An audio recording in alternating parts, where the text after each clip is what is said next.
तमाम दोस्तों को अब्दुल खान लस्कानी की जानब से अस्सलाम वालेकुम वरहमतुल्लाहि वबरकातुहू। दोस्त करे होंगे कि इतने अरसे के बाद दोबारा से मैंने ये व्लॉग किया है।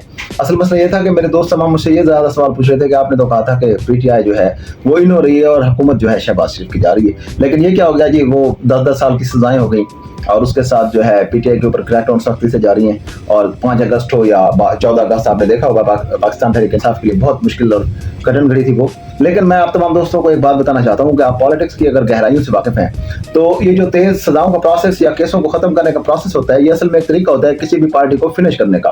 पार्टी नहीं, मतलब उसके मामलात को हल करने का।